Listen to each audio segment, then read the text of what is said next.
හොඳයි ශ්‍රද්ධාවන්ත පින්වත්නි අපි නිව්ජර්සි වල පවත්වන භාවනා වැඩසටහනේ අවසාන ධර්ම දේශනාවේ සඳහා සූදානම් වෙන්නේ. සඳහන් සිල් දනාම කරපත් වෙලා සාදුකාරයක් පවත්වනවා. නමෝ තස්ස භගවතෝ අරහතෝ සම්මා සම්බුද්දස්ස. නමෝ තස්ස භගවතෝ අරහතෝ සම්මා සම්බුද්දස්ස. නමෝ තස්ස භගවතෝ අරහතෝ සම්මා සම්බුද්දස්ස. කතංචානන්ද සේකෝ හෝති පාටිපදෝ තීති.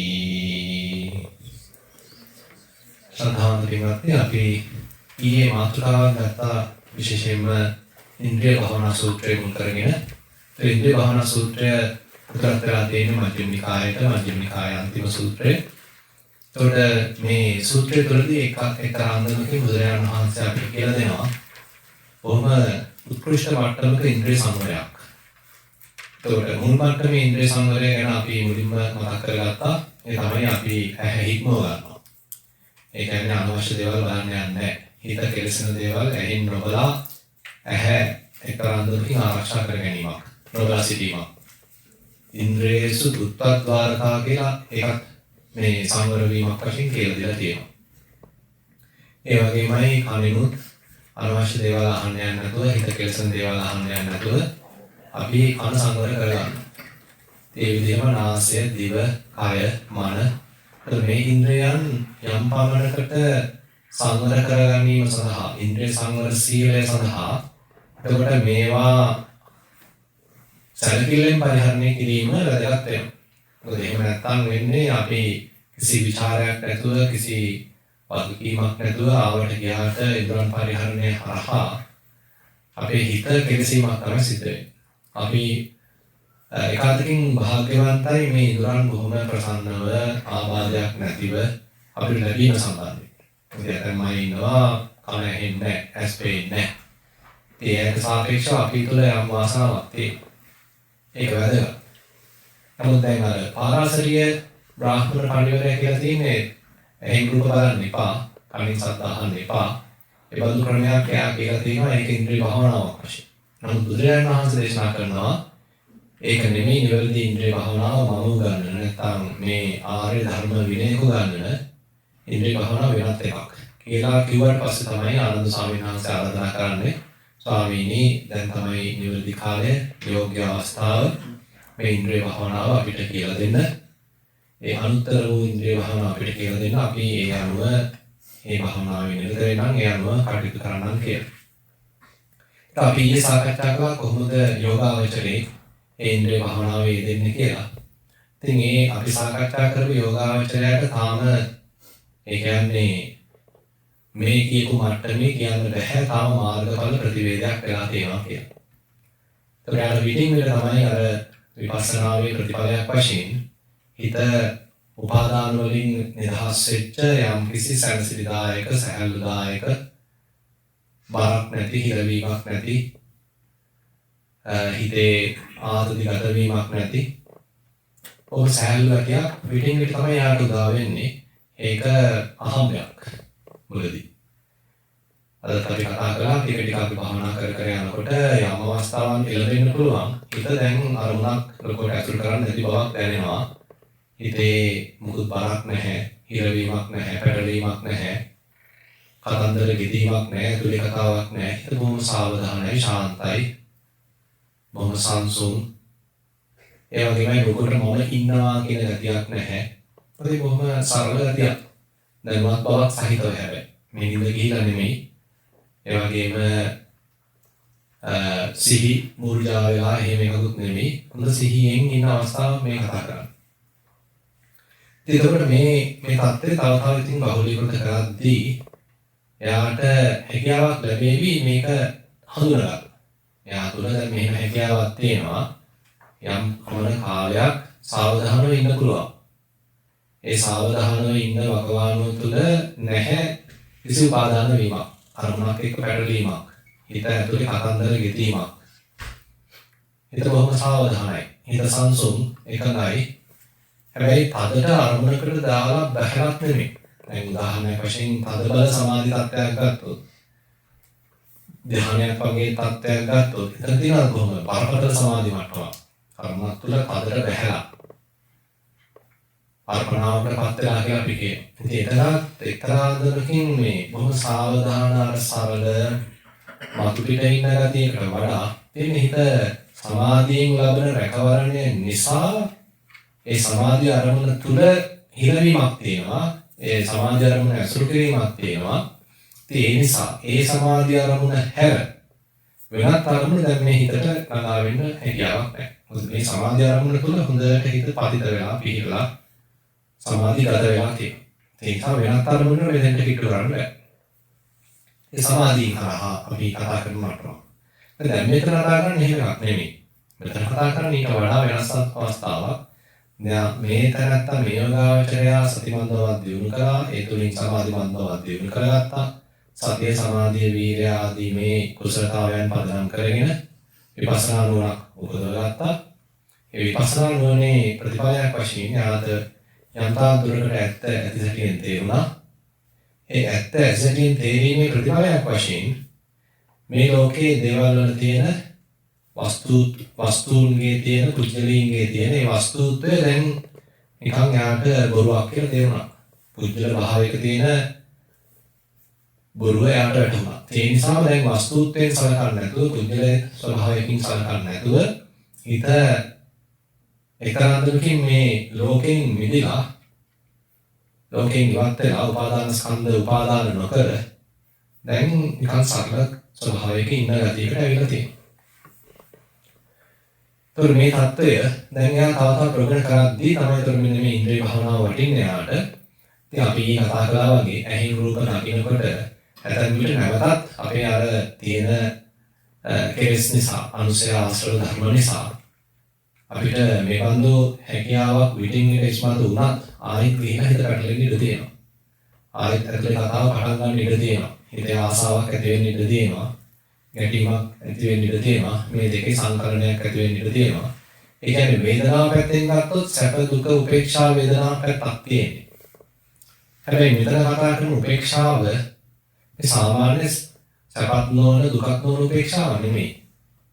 ඒකන් සන්තන් ඒකන් පණිතන් නැත්නම් උපේක්ෂා කියලා කියන්නේ මේ උපේක්ෂා වේදනාව නෙමෙයි මේ කතා කරන්නේ. ඒකත් අතන ඊයේ මගෙන් ආපු ප්‍රශ්නයක් තමයි දැන් අපි අතන කතා කළා මනාප තත්ත්වය සහ අමනාප තත්ත්වය ගැන අපි උදාහරණ දෙමින් විස්තර කරා. ඒතර මනාප තත්ත්වයක් ඇති වෙනවා කියන්නේ අපි කැමති කෙනෙක් කැමති දෙයක් දකිනකොට ඔන්න මනාප තත්ත්වයක් හිතේ ඇති වෙනවා. ඔන්න හිත ඇතුලේ කතාව ආසාව වැඩෙන්න පුළුවන්. ගොඩනැගෙන්න පුළුවන්. මනාප තත්ත්වයක්. ඒ වගේම අපි අකමැති කෙනෙක් දෙයක් අසුර කරන්න ගත්තාම ඉතින් ඒ හරහා අමනාප තත්ත්වයක් අකමැති තත්ත්වයක් ආයිත් ඒ මත කතන්දරයක් ගොඩනැගෙන්න පුළුවන්. මනාප අමනාප කියලා දැක්කහම ඉතින් මේ අතර යම් කිසි සංකලනයක් යන්න පුළුවන්. ඒත් හැබැයි අතරේ යම් කතාවක් තියෙනවා. යම් සංඥා ගොඩනැගීමක් තියෙනවා. ඒතර මේකේ විශේෂයෙන් කැමැත්තක් විශේෂයෙන් අකමැත්තක් නැතත් මෝහයට මුලාවට ලක් කරලා තියෙනවා ඒත් අපේ හිත. තතින් සංකලනයක් හැබැයි දුකට තදට ආපු කැමැත්තක් ඇත්තේ නැහැ. විශේෂ අකමැත්තක් ඇත්තේ නැහැ. මේ හිතේ කියවිල දැන් පටන් ගන්න තියෙනවා. යම් තාදුරකට විතරක පහළ වෙලා තියෙනවා. ඒක තුළ යම් සිම්රාවක් ගොඩනැගිලා තියෙනවා. පුජ්‍යල භාවයක් ගොඩනගාගෙන තියෙනවා. ඒතර මේ දෙකේ සංකලනයක්. සැප දුක දෙකේ සංකලනයක් දැන් හැබැයි උත් වෙන්නේ. හැබැයි ඒත් මුලාවක ඉන්නේ. මේ කොයි හෝ අවස්ථාවක අපිපත් වුණා නම් ඉතින් බුදුරජාණන් වහන්සේ වෙන්නන්නේ මේක දකින්න එක්ක සංකත වශයෙන් එහෙම නැත්නම් ඕලාරික වශයෙන් එහෙම නැත්නම් පරිසම්පන්න වශයෙන්. ඒතර මේ ක්‍රම තුනක් පෙන්නලා දෙන්නේ. ඒ තනිකර චිත්තානුපස්සනාව කතා කරා. එතකොට ඒ කියන්නේ මේක දැන් හිත ඇතුලේ බලන්න වෙන්නේ. ඒතර මේ කයර දාලා කරන ධාතු මනසිකාරයක් කරහා නෙමෙයි දැන් මේ හිත මුදව ගන්න බලන්න. ඒතර විනාශ කරන මේ පාවිච්චි කරලා චිත්තානුපස්සනාව දාලා කියන්න පුළුවන්. ඉතින් විනාශ කරන තියනයි කියලා මම කිව්වේ මේම ක්‍රම නොවන කයට හිත දාලා කායනුපස්සනාවකට දාලා වේදනානුපස්සනාවකට දාලා හිත මුදවා ගන්න එකක් නරක නැහැ ඉතින්. දැන් මෙතෙන්දී අවධාරණය කරලා තියෙනවා මේ සංකත වශයෙන් ඕලාරික වශයෙන් පරිසම්පන්න වශයෙන් දැකීම. ඉතින් තවත් තැන්වලදී අපි හිතමු කායනුපස්සනාවේ යම් ක්‍රමයකට දාලා ඒක දැක්කනම් සමහරට හිතෙන් දෙන්නත් පුළුවන් ඉතින්. නමුත් මෙතෙන්ට අදාළව අපි චිත්තානුපස්සනාවට අදාළව මේ උදාහරණ ක්‍රම වලට මූලිකත්වයෙන් දීලා සාකච්ඡා කළොත් එතකොට අපි යම් මමනක අසතිමත් වීම නිසා නුවණේ යම් කිසි අඩුපාඩුවක් නිසා ආයි පැටලුණා. ඒ නිසා හිතේ ආසාවක් මනාපයක් කැමැත්තක් පහළ වුණා. ඒ අනුව හිත ඇතුලේ සිතුවිලි දැන් ක්‍රියාත්මකයි. හැබැයි යම් වෙලාවක ඔන්න සිහිය එළඹ සිටිනවා. ඒක තමයි අපේ හැරවුම් ලක්ෂ්‍ය වෙන්නේ. ඉතින් ඒ කොච්චර වෙලාවකට පස්සේද මෙන්න මේ සිහිය එළඹ සිටින්නේ කියන එක තමයි දැන් අපිට තියෙන මේ නිකන් වේරියබල් එක. ඒ තමයි අපේ විචාරයේ සාධකේ බවට පත් වෙන්නේ. අපි දන්න යම් කිසි කෙනෙක් හොඳට ප්‍රගුණ කරපු මනසක්, දියුණු කරපු මනසක් තියෙනවා නම් ඉතින් වැඩි වෙලාවක් නොගිහින් මෙයාට මේ සිහිය එළඹ සිටීම සිද්ධ වේවි, අවදි වීම සිද්ධ වේවි. හැබැයි යා තාම ආධුනිකයි නම් මේ තත්ත්වය අත්දැකකට මොකද? ඒ කියන්නේ හිතේ උපාදාන වලින් තොර තත්ත්වය අත්දැකකට මොකද? ඒක තුළ හිත දිගට පවත්වා ගන්න තාම දක්ෂ නැත්නම් ඒකේ පහසෙන් ඉන්න තාම තේරෙන්නේ නැත්නම් සෑහෙන වෙලාවක් යනවා නම් හිත එතෙන්ට ගන්න. ඒ කියන්නේ අර පැටලිල්ලක් සිද්ධ වෙනවා. ඒ පැටලිල්ල ඔස්සේ අපිට සෑහෙන වෙලාවක් ගියාට පස්සේ තමයි සිහිය එළඹ සිටින්නේ. අපේ හිතේ පැහැදිලිව වැඩි වෙන්න උපාදාන වලින් තොරව හිත පවත් ගන්න පුළුවන් හැකියාව තව දීර්ඝ වෙන්න එයාට මේ හිත පැටලිච්ච අවස්ථාව ඉක්මනට දැනෙන්න පුළුවන්. හැඟෙන්න පුළුවන්. ඊට පස්සේ දැන් එතන ඇත්තටම අවධාරණය කරන්නේ එහෙම දැනගත්තට පස්සේ කොච්චර ඉක්මනට ආයෙත් පරණ තැනට යන්නද කියන කාරණා. ඒකට අපි මතක් කරගත්තා බුදුරජාණන් වහන්සේ දෙන උපමා වලින් ඇහැ හරහා නම් අපේ මුලාව සිද්ධ වුණේ බුදුරජාණන් වහන්සේ දේශනා කරනවා දැන් මේ හිතපු තැන දැන් මේ අලුතෙන් පත් වෙච්ච තැන ඕලාරිකයි. අපි හිතමු ඒකත් ඒ උපමාවෙන් ඕලාරිකයි. කියන්නේ මේක රාළුයි. මේක හරි ගොරෝසුයි. හිතේ හරි සාමතන හරි සහලු කරන්නේ හිතේ මුත් පැටලවිලක් තිබුණේ. හිතේ කිසි ව්‍යාකූලත්වයක් තිබුණේ නැහැ. හිත හරි සහලුයි, සරලයි, ප්‍රණීතයි, ශාන්තයි. එහෙම කරක අපි හිටියේ. කිසි බරක් නැහැ. හැබැයි දැන් ඔන්න ආයෙ හිත බර වුණා, ආයෙ හිර වුණා, ආයෙ තද වුණා, ආයෙ පැටලුණා, ආයෙ වර්ණ ගැන්නුණා, ආයෙ තත්ත්වගත වුණා. මේ தත්ත්වය රවි ඕලාරිකයි. හිතේ සාපේක්ෂ. ඒ නිසා මේක තේරුම් අරගෙන ආපහු යන්න මේ රළු බව ඕලාරික බව තේරුම් අරගෙන යන්න ආපහු අර පරණ හිතේ හැරට ඒක ශාන්තයි, ඒක ප්‍රණීතයි, එතන උපේක්ෂා සහගත බවක් තියෙනවා. ඇහැ හරහා නම් මේ පටලැවිලි සිද්ධ වුණේ ඇහි පිල්ලම් ගන්න සැලකින් අතෙන් යන්න කියලා කියනවා. ඇහෙන ශබ්ද හරහා නම් මේක සිද්ධ වුණේ අසුරක් ගන්න සැලකින් අතෙන් යන්න කියලා කියනවා. ගලක් සෝදන් දැනිලා නම් මේ පටලැවිලි සිද්ධ වුණේ හරියට ඇල් කරපු නෙළුම් පතකට වතුර බින්දුවක් කරනවාම බොහොම පහසුවෙන් යහුසුලුව රුඩට යනවා වගේ එච්චර ඉක්මනට අතෙන් යන්න කියනවා. ඊළඟට දිවට දැනිච්ච රසයක් කරහා කන්න බොන්න ගිහිල්ලා නම් මෙතන පටලවා ගත්තේ. දිවට දැනිච්ච දිව අග තියෙන කෙළ බිඳුවක් බොහොම පහසුවෙන් එළියට විසිරෙන සැනකින් ආයි පරණ තැනට යන්න කියනවා. ඊට පස්සේ කයට දැනිච්ච ස්පර්ශයක් කරහා නම් පටලැවිලි සිද්ධ වුණේ හරියට මේ අකුලලා තීච්ච අතක් දිගාරින සැනකින්. දිගාරපු ඇතක් අකුලන සැනකින් ආයි පරණ තැනට යන්න කියනවා. ඊළඟට හිතට පහළ වෙච්ච සිතුවිල්ලක් නම් පටලවා ගත්තේ. ඒ හරහා නම් ආයි විතර්ක කරන්න කියලා ප්‍රපංචයක් දුරට ටිකක් දුරට හරි ඈදිලා පැටලලා ගියේ. ආපහු පරණ තැනට යන්න කියනවා. කොච්චර ඉක්මනටද දවසක් තිස්සේ රත් කරපු යකඩ තැටියකට වතුර බින්දුවක් දැම්මහම දාන සැනකින් වාෂ්ප වෙලා තරම් ඉක්මනට යන්න කියනවා. ඉතින් මේ මිනි ටිකක් අපිට දීලා තියෙනවා. යම් කිසි නිරායක ටිකක් දීලා තියෙනවා. ඒක පැත්තෙන් අපිට තේරුම් ගන්න පුළුවන් මේක තමයි එල්ලේ. නේද? ආගටයක් දැන් මේ දීලා තියෙන්නේ. එතකොට මේක උගන්නන ක්‍රමයක් නේද? යම් කිසි එල්ලයක් දෙනවා. දැන් කොහෙමද මම ඉන්නේ? ඇහැ හරහා පැටලෙනවා කොච්චර වෙලා ගියාද අද? අපි ඊට උදාහරණයක් එකට බයිනකොට ඔන්න පැටලුණා. මා හරි අකමැති කෙනෙක් මුලිච්ච වුණා, ඔන්න පැටලුවා ගත්තා, ඔන්න විතරක පහළ වුණා. එළියට එනකොට නම් සාන්ත හිතක් තිබුණා. දැන් ඔන්න ආයි වික්ෂිප්ත වුණා. ආයි ප්‍රපංචාවදි වුණා. එහෙනම් අද කොච්චර දුර යද්දිද මම ආපහු අර හිටිතකට ආවේ. නේද? හරි ප්‍රැක්ටිකල් තියෙනවා. අන්තිමට ප්‍රායෝගික ගමනක් පේනවා. ඉතින් ඔය ඇත්තටම මේ අතීතේ පවා සාකච්ඡා කරලා තියෙනවා. උදාහරණයක් වශයෙන් භික්ෂුන් වහන්සේලා සම්බන්ධයෙන් පෙන්නන ඔය ගත පච්චාගත වද කියලා එකක්. ඒ කියන්නේ ඇතම් ස්වාමීන් වහන්සේ කෙනෙක් පිණ්ඩපාතේ යන්න කලින් සිහිය තිබුණේ නැහැ. ඒ තරම් සතිමත් වෙන්නේ නැහැ. ඉතින් පැටලවගෙන ගියේ. හැබැයි ගම ඇතුළේදී ඔන්න සිහිය එළඹ සිටිනවා. එනකොටත් ඔන්න සිහියෙන්ම එනවා. තවත් කෙනෙක් යනකොට ඔන්න සිහිය තිබුණේ නැහැ. ගම ඇතුළේදී පීනපාතේ කරනකොටත් සිහිය තිබුණේ නැහැ. හැබැයි ආරණ්‍යට එනකොට පන්සලට එනකොට ඔන්න සිහිය එළඹ සිටිනවා. තවත් කෙනෙකුට හිතන්න යනකොට සිහිය තිබුණා. පන්සලෙන් ආරණ්‍යෙන් එළියට යනකොට සිහිය තිබුණා. හැබැයි ගම ඇතුළේදී පැටලුණා. මම හරි දැක්කා. ඉතින් පටලව ගත්තා අසීයෙන්. ආයෙත් එනකොට ඔන්න සිහිය තිබුණේ නැහැ. ඔන්න වගේ හරි ප්‍රායෝගිකව මේ දේවල් සාකච්ඡා කරලා තියෙනවා ධර්මයේ. ඒ නිසා එක පාඩම සියල්ල සම්පූර්ණ වීමක් නෙමෙයි. එක එක මට්ටම් වලින් දෙගෙන තමයි අපි පොඩ උරුස්සන්නේ. ඒක තමයි දැන් මේ තාත් කතා කරන්නේ. අපිට එක පාඩම් බැරි වෙයි මේ ඇහි පිල්ලන් අහන තැනකින් මෙතෙන්ට එන්න. හැබැයි ඒතර බුදුරජාණන් වහන්සේ ශාස්ත්‍රඥ වහන්සේ වශයෙන් අපිට එල්ලයක් දීලා තියෙනවා. ඇහින් රූපයන් දැකලා මේ පටලවා ගැනීම සිද්ධ වුණේ ප්‍රපංච නැවත අවදි වුණේ මෙතන ඉක්මනට යන්න පුළුවන් නෑට. හැබැයි තාම දක්ෂ නැහැ. නේද? ඒක කොහොම කරගෙන යනකොට තමයි අපි තුල ටික මේ දක්ෂතාවය ඉතින් ගොඩනගන්නේ. ඉතින් අපි පටලව ගන්නවා ආයි ලියා ගන්නවා. ආයි හිතේ ආතතිය ඇති කර ගන්නවා ආයි ආතතිය නිදහස් කර ගන්නවා. ආයි හිතේ බරක් ඇති වෙනවා ආයි බරින් නිදහස් වෙනවා. ආයි හිත ඇතුලේ කතාව පටන් ගන්නවා ආයි කතාව නවත්ත ගන්නවා. ඒත් මෙන්න මෙහෙම පොඩ අපි හදා නිවැරදි කර ප්‍රායෝගිකව මේ දාව වඩන්න සිද්ධ වෙනවා. දැන් හිතන්න මේක මෙහෙම දියුණු වෙගෙන යනකොට දියුණු කරගෙන යනකොට අපේ එක පැත්තකින් බලමු හිත තුළ බලපවත්වන රාගයට මොකක් වෙයිද? හිත තුළ බලපවත්වන ද්වේෂයට මොකක් වෙයිද? නේද? හිත තුළ බලපවත්වන මෝහයට මොකක් වෙයිද? අපි මෙවන්දු ප්‍රතිපදාවක් දියුණු කළොත්. නේද? අපි දැන් මේ උඩුගම් බලන්නේ කියනන්නේ. නේද? අපේ හිතේ බලපවත්වන රාගය වැඩි වෙන්න නම් අපි රාගික දර්ශනය වුණාම අපි මේ පැන නගිනවා නිසර්ගයේම රාගයක් ඒ රාගය පෝෂණය කරනවා.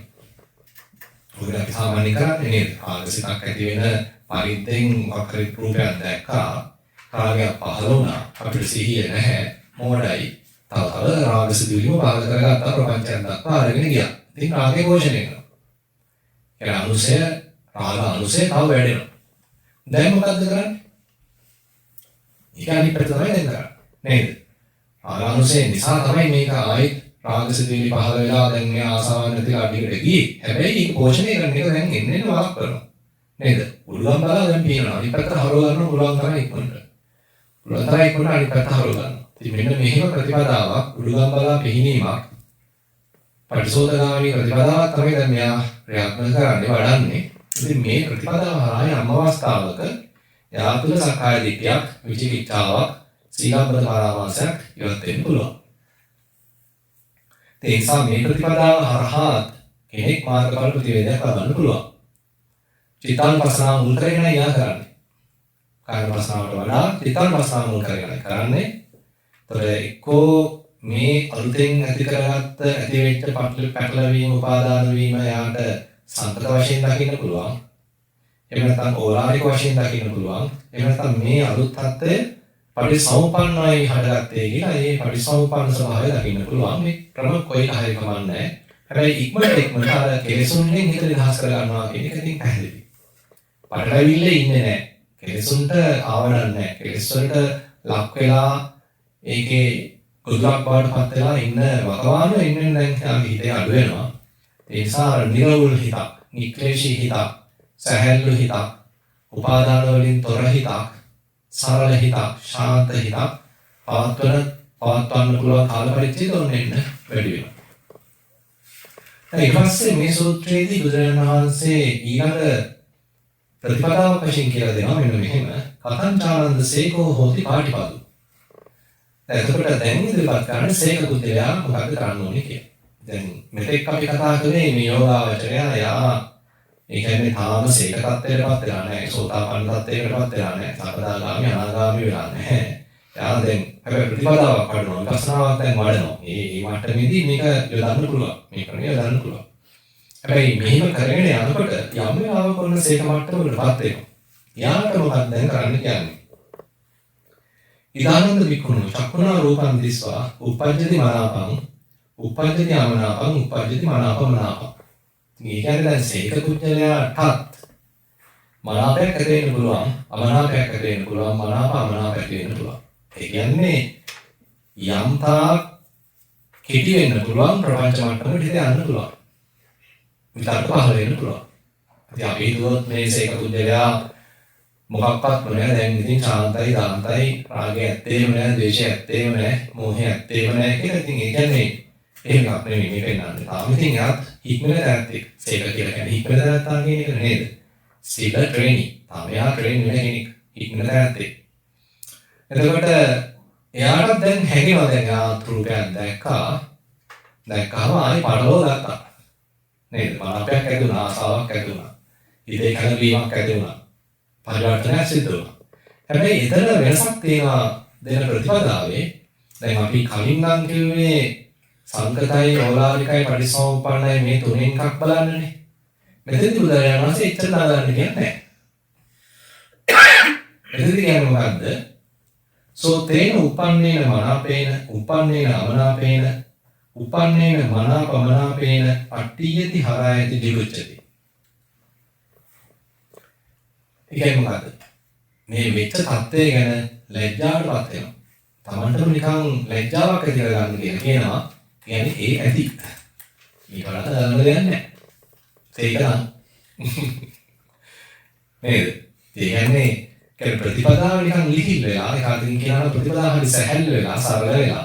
කියන්නේ යාට යොදන්න තියෙන ක්‍රමයක් එච්චර මේ සංස්කරණ බහුල ක්‍රමයක් නෙමෙයි. සංස්කරණ මොන අඩුයි. නිකන් හිතන්න අපි මේ වාහනයක් පදවන්න පුහුණු වෙන කාලෙදී අපිට නොදැනුවත් ඔන්න වාහනේ කැපුණා. ඒක පැත්තට කැපුණා. හැබැයි ඉතින් තාම තේරෙන්නේ නැහැ මේක හසුරුව ගන්න ගිහිල්ලා ඔන්න හැප්පිලා, පැටලිලා, ඇක්සිඩන්ට් වෙලා ඉතින් බරපතල අනුතුරු. ඊට අපි උනේ ටිකක් පුදුනා කියලා. ටිකක් දැන් පුළුවන් නැත්නම් පාරේ ආරගෙන යන්න පුළුවන්. හැබැයි ඒත් ඔන්න මොකද්ද ඒකට පාය වෙලා ඔන්න ආයි ඔන්න හැප්පුණා. හැප්පෙන්නේ යනවා අන්තරේ එහෙම කියමුකෝ. හැප්පෙන්නේ යනවා. යන්තම් පොඩක් දඟලලා යන්තම් බේර ගන්න පුළුවන්. හැප්පෙන්නේ නැතුව බේර ගන්න පුළුවන් කියලා කියමුකෝ. නේද? ඒ තවත් මට්ටමක්. හැබැයි ඊට පස්සේ අපි සෑහෙන කාලයක් තිස්සේ මේක පදවනකොට මේ යම්කිසි හැකියාවක් තම තුළ ගොඩ නැගෙනවානේ. ඒතකොට ඒ අත්දැකීම් ලබනකොට ඒ අත්දැකීම තුලින් කුසලතාවය ගොඩ නැගෙනවා. අත්දැකීම් මත බදාම් වෙච්ච. ඊට පස්සේ දැන් හැබැයි වාහනේ හැරෙනකොට එයාට දැනෙන්න ඕනේ. නේද? දැන් දක්ෂයි. ඒතකොට මේ සම්බන්ධයෙන් යාතුල දක්ෂතාවයක් තියෙනවා. එයාට එතකොට මේ හැරෙනවා කියන එක හරි පහසුවෙන් හැගෙන්න ඕනේ, දැනෙන්න ඕනේ. ඉතින් එතකොට එයාට උගත් ගන්න දෙයක් නැහැ. කොහොම පහසුවෙන් ඒක ආයි පාරට දාගන්න පුළුවන්. ඉතින් මොනවගේ දෙයක් තමයි මෙතන පෙන්නන්නේ. අර කලින් මට්ටමේ යාට ටිකක් නැවත විපස්සනා කිරීමක් තමයි පෙන්නලා තියෙන්නේ. නැවත අනිච්චානුපස්සීව බලන්න. නැවත මේක සංකත වශයෙන් බලන්න. නැත්නම් නැවත මේක ඕලාරික වශයෙන් බලන්න. නැවත මේක පරිසම්පන්න වශයෙන් බලන්න. කියන්නේ යාට යම්සි හිත තුළ යම් ක්‍රියාවලියක් දියක් කළා තමයි ආපස්සට ගන්න පුළුවන්. තාම يعني පැටලවිල ටිකක් බරපතලයි.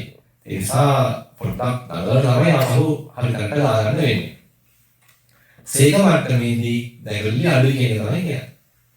පහසුයි නම් යාට කාර්යය. එයා තේරුම් ගත්තා මේ හිත මම ඉන්නවනම් මෙතන. හිත තියෙන්න ඕනේ මෙන්න මෙතන. මම හිතියා දැන් කාලයක් එතන. හැබැයි මෙයාගේ තියෙන තාමත් තියෙන මේ කෙලෙස් වල ආශ්‍රය අනුසය ධර්මයන්ගේ ස්වභාවය නිසා ආයිත් ගියාම දැන් නේද ලැජ්ජාවටපත් වෙනවා. ඉන්නොත් ආයෙත් එනවා. නේද? ලැජ්ජාව පහළ වෙනකොට ආයෙ හිත අර කියන දේ අහන දරුවෙක් වගේ දැන් එනවා අතෙන්ට එනවා. ඉතින් ඔබ හරිය ලස්සනට බුදුරජාණන් වහන්සේ මෙතන විතරක් නෙමෙයි. ඔය මූලපරියාය සූත්‍රයකම පෙන්නලා දෙනවා. දැන් මූලපරියාය සූත්‍රය හම් වෙන්නේ ඒක පළවෙනි සූත්‍රය. මජ්ක්‍ධිම නිකායේ පළවෙනි සූත්‍රයම කියලා දෙනවා ඒ කතාව. ඒ කියන්නේ දැන් පළවෙනි සූත්‍රයේදීම බුදුරජාණන් වහන්සේ සාමාන්‍ය ප්‍රත්‍යඥය හැසිරෙන්නේ කොහොමද කියලා මුලින් කියලා දෙනවා. ඒ කියන්නේ මොකක් හරි රූපයක් දැක්කහම එයා ඒක සාමාන්‍ය සංජානනයකට තමයි ලක් කරන්නේ. සාමාන්‍ය විදිහට හඳුනගන්න. අපි මුඛාරයක දැක්කා. මේ ඉතින් මගේ වටිනා කාර්යයක කියලා හඳුනගත්තා. අද ගත්ත නැත්නම් ඊයේ ගත්ත කාර්යය කියලා නේද? උඩහන් පුදුමාකාර ආඩම්බරයකින් ආසාවකින් ප්‍රමෝදයකින් තමයි ඉතින් කාර්යයකට නැගින්නේ. එයා දැන් මම කාර්යයක ඇතුලේ ඉන්නේ. කියලා ඉතින් එහෙමයි හැංගෙන්නේ. එයා තේරුම් ගන්නේ ත්‍රේඩ් තමයි. කියන්නේ මගේ කාර් එක මම දැන් ඉන්න කාර් එක ඇතුලේ නැත්නම් මගේ කාර් එක කවුද අරන් ගිහිලා ඒතකොට මේ ඒ බඳු පදනමක් මත තමයි යා ක්‍රියාත්මක වෙන්නේ. ඒ කියන්නේ යා තුළ නොවන එහෙම පැත්තක් නැහැ. සාමාන්‍ය සංඥා මට්ටමකින් හඳුනා ගැනීමක් ක්‍රියාත්මක වීමක් තමයි තියෙන්නේ. හැබැයි ඊට පස්සේ වෙනවා සේක පුද්ගලයා කොහොමද එයා කටයුතු කරන්නේ කියලා. ඒ කියන්නේ දැන් ඔන්න ආර්ය තත්ත්වයටපත් වෙච්ච නැත්තේ කොහොමද මේ දේ දිහා බලන්නේ කියලා බුදුරජාණන් කියලා දෙනවා. එතන පෙන්වන්නේ මේ දිත්තං දිත්තතෝ සංජානා මේ දිත්තං දිත්තතෝ අභිජානා. දැන් කලින් පෙන්වන්නේ සංජානාද දැන් මෙතන පෙන්වන්නේ අභිජානා. ඒ කියන්නේ එයාට යම්කිසි වෙනත් ශ්‍රේෂ්ඨ නුවණක් පැත්තකින් මෙතන යම්කිසි දැනීමක් යට ක්‍රියාත්මකයි. ඒ දැනීම ඒ අවබෝධය නිසාම එයාට පුළුවන් මේ සාමාන්‍යයෙන් සිද්ධ වෙන ක්‍රියාවලියට පටහැනිව වෙනත් විදිහකට මේ තුල හැසිරෙනවා. හැබැයි ඉතින් අර දැන් මේ ඉන්ද්‍රිය භාවනා සූත්‍රයේදී විස්තර කරනවා වගේම විටින් විට හෝ පැටලෙන්න පුළුවන්. මනාප ඇති වෙන්න පුළුවන්. ආයෙ ආසාවක් නැති වෙන්න පුළුවන්. මගේ වාහනේ කියවෙන්න පුළුවන්. මම වාහනේ ඇතුලේ ඉන්න එකේ කියවෙන්න පුළුවන්. හැබැයි එතෙන්දී එයාටම අවවාද කර ගැනීමක් වගේ දෙයක් තමයි මේ මූල පරියාය සූත්‍රෙදි පෙන්නන්නේ. දැන් එතන විස්තර කරනවා පඨවින් පඨවිතෝ අභිඥාය පඨවින් මාමඤ්ඤි පඨවියා මාමඤ්ඤි පඨවිතෝ මාමඤ්ඤි. මෙතන මේ ලස්සන වචනයක් කියනවා මාමඤ්ඤි කියලා. يعني මඤ්ඤණා නොකරව කියලා මේ තමන්ට නිකන් අවවාද කරන ස්වභාවය. يعني මඤ්ඤණා කියන එකේ වචනේ අදහස තමයි මෙතන මම කියලා කෙනෙක් ඉන්නවා, තරත්තෙක් ඉන්නවා, පුජ්‍යලෙක් ඉන්නවා කියලා හැඟීමකින් මම මුල් කරගත්ත පුජ්‍යල භාවයක් මුල් කරගත්ත සිතුවිලි පහළ කර ගැනීම. එහෙම නැත්නම් එළියේ පුජ්‍යලෙක් ඉන්නවා, වස්තුවක් තියෙනවා කියන පදනමක් මත මුලා වීමක් සහිතව ඒතන මුල් කරගෙන සිතුවිලි පහළ කර ගැනීම. එතන මේ ඔක්කොම මඤ්ඤණා කියලා කියන්න පුළුවන්. ඉතින් අපිට සීක මට්ටමේදී පවා මඤ්ඤණා සිද්ධ වෙන්නේ ඉඳ තියෙනවා. ඒකෙන්ද හැබැයි බුදුරජාණන් වහන්සේ කියනවා මඤ්ඤණා නොකරව කියලා තමන්ට රොකක් කරගන්න. නේද? දැන් ආයි පරණ කාලයට යන්න ගත්තා පරණ මේ රටාවෙම යනවා. හැබැයි තමන්ට ආයි සිහි කැදව ගන්නවා මොක කරන්න එපා. මොක ආයි දැන් ඔය විදිහට කරන්න යන්න එපා. ඔය විදිහට ප්‍රපංච කරන්න යන්න එපා. ඔය විදිහට තර කරන්න යන්න එපා. ආයි එන්න අර පරණ කරට. ඒ ඉන්ද්‍රිය භාවනා සූත්‍රයේ තියෙන එකමයි මෙතනත් තියෙන්නේ. ඉන්ද්‍රිය භාවනා සූත්‍රයේදී කියන්නේ අට්ඨියති හරායති jigucchati. ඉන්න ඕනේ නම් මෙන්න මේ සරල තැන, හරි සහැල්ලු තැන, උපාදාන වලින් තොර අවස්ථාවේ හැබැයි ආයතනදී පටලවා ගත්තා. හැබැයි නොකල යුත්තක් මේ කළේ. නොවි යුත්තක් තමයි උනේ.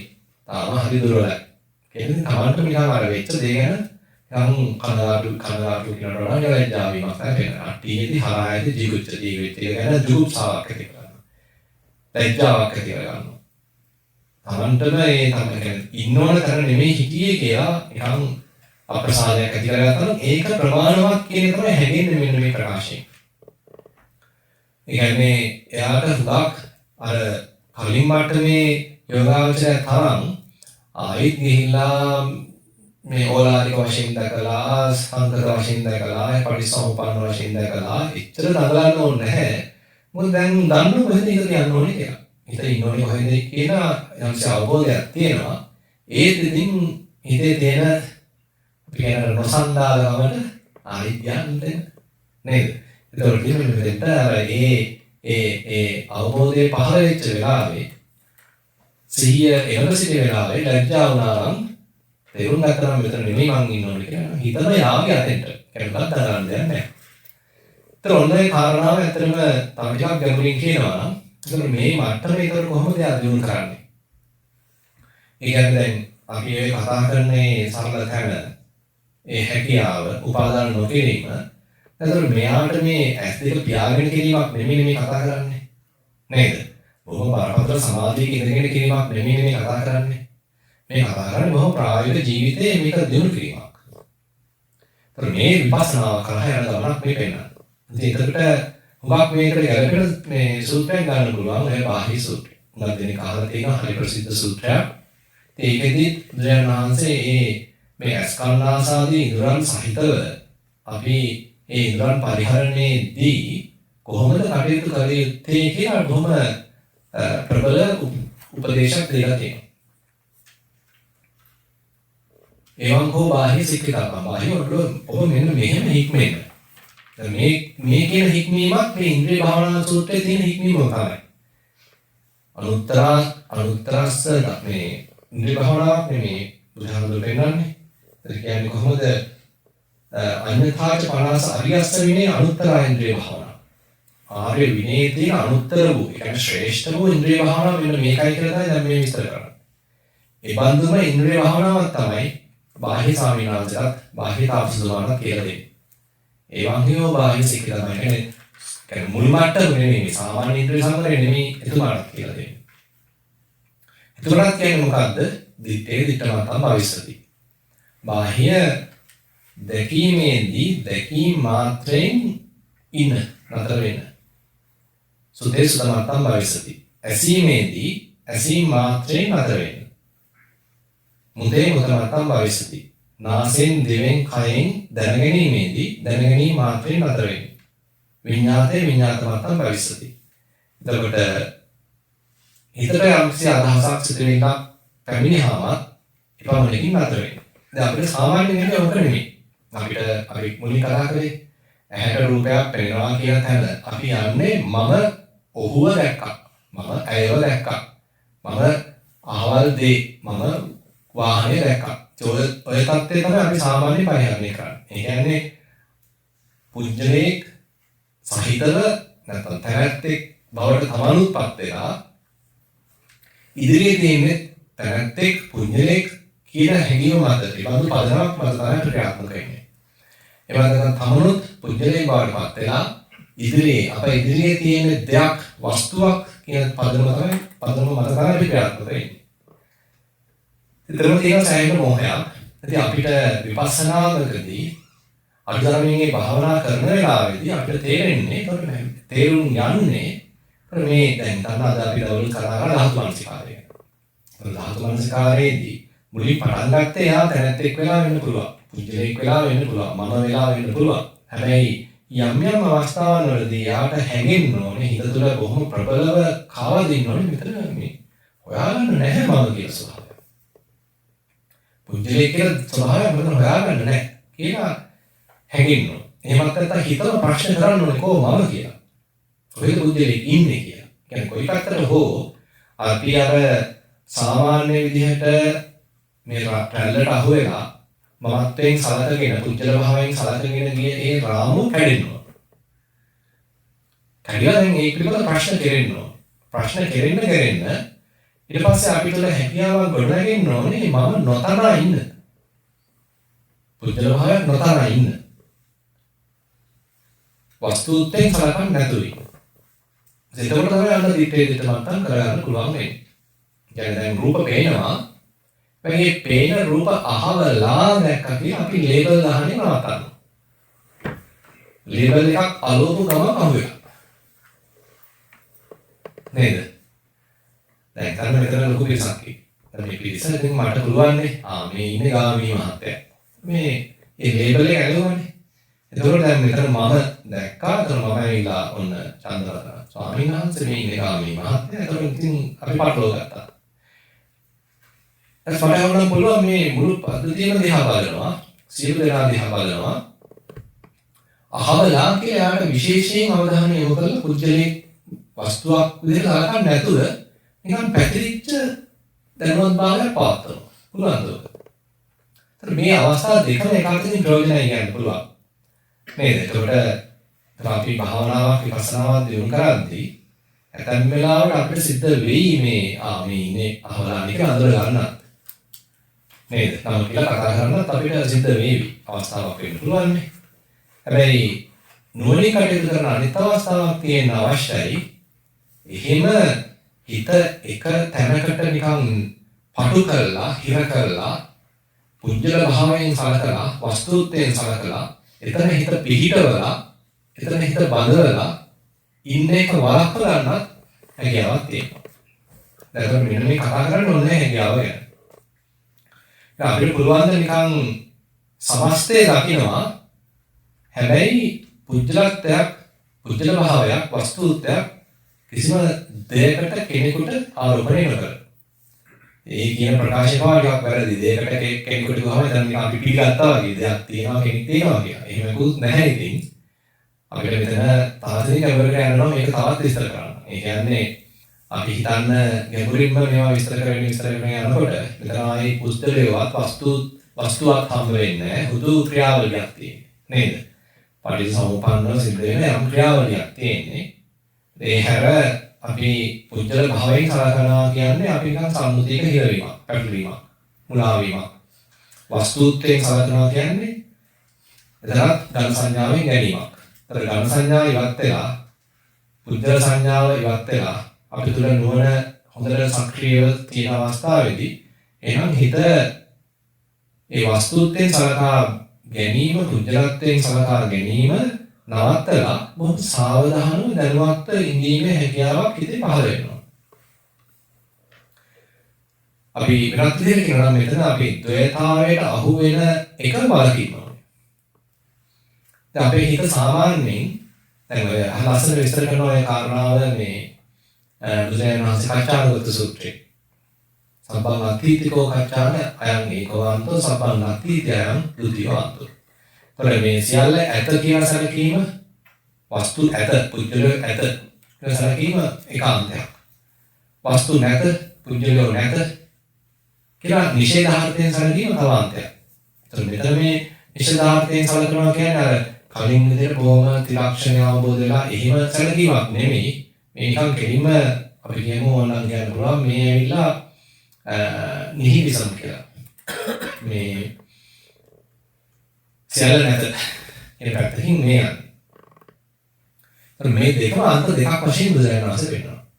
මේ වෙනුවට බුදුරජාණන් වහන්සේ පටිච්චසමුප්පන්නව හේතුප්‍රත්‍ය සහිතව මෙන්න මේ ගොඩනැගීමක් සිද්ධ වෙන්නේ කොහොමද? හේතුප්‍රත්‍යයන් නිසා යමකට සාපේක්ෂව තවත් ස්වභාවයක් ගොඩනැගෙන්නේ කොහොමද කියලා මැදකින් ධර්ම දේශනා කරනවා.